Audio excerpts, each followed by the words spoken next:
Sukari ni muhimu kwa mwili, lakini ni lazima iwe katika kiwango kinachofaa. Sawa?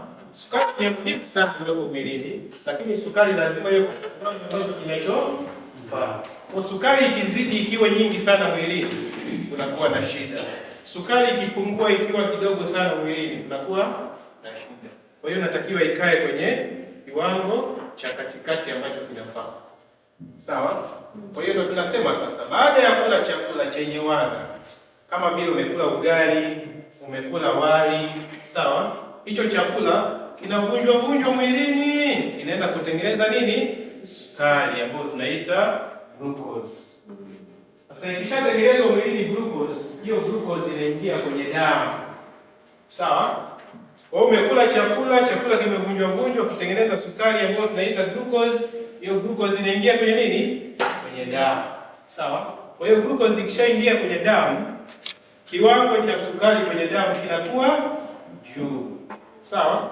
Kwa hiyo kila chakula kinavunjwa, unapata glucose. Ile glucose inaingia kwenye damu yako. Sasa ikiingia kwenye damu yako, kiwango cha glucose kwenye damu au sukari kinakuwa nini? Kinakuwa juu.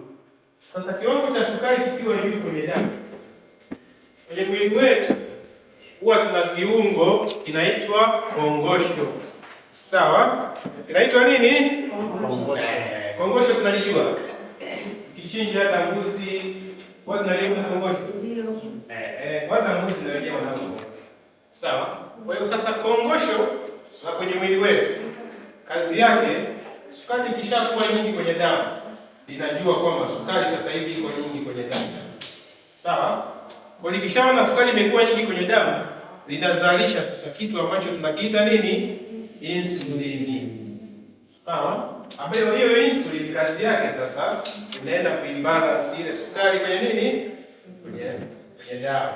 Na imbalance ile sukari iliyo kwenye damu inaanza kuingiza kwenye seli za mwili. Sawa? Inaipeleka, nyingine inaenda kuhifadhiwa kwenye ini, nyingine inaenda kuhifadhiwa kwenye misuli.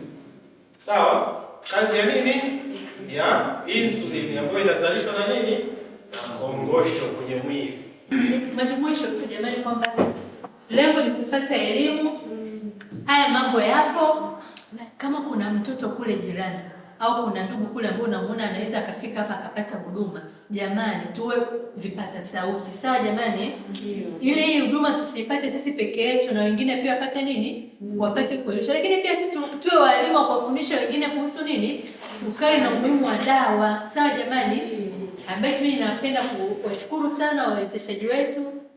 Mungu abariki sana. Amina. Natumaini yangu kwamba elimu tuliyoipata leo kuna namna fulani ambayo imetubadilisha katika uelewa wetu ambao tulikuwa nao juu ya huu ugonjwa wa kisukari. Kwa hiyo natarajia baada ya hapa tutaweza kuwa mabalozi wazuri huko mtaani, lakini pia tutaboresha huduma za hawa watoto ambao tunawahudumia. Kwa hiyo niwaombe ndugu wazazi na walezi, tuzingatie sana elimu ambayo tumeipata hapa, lakini pia tujitahidi kufuata masharti ambayo tunakuwa tunaelekezwa kila mara na wataalamu wetu. Lakini pia kama alivyosema mganga mfawidhi wa hospitali ya Gaspari, ni kwamba tutakaporudi kule mtaani, kama kwenye jamii yetu kuna baadhi ya watu ambao tunaona na hizi changamoto, basi sisi tuwe mabalozi wa kuwapa elimu na kuwaunganisha na sehemu za huduma.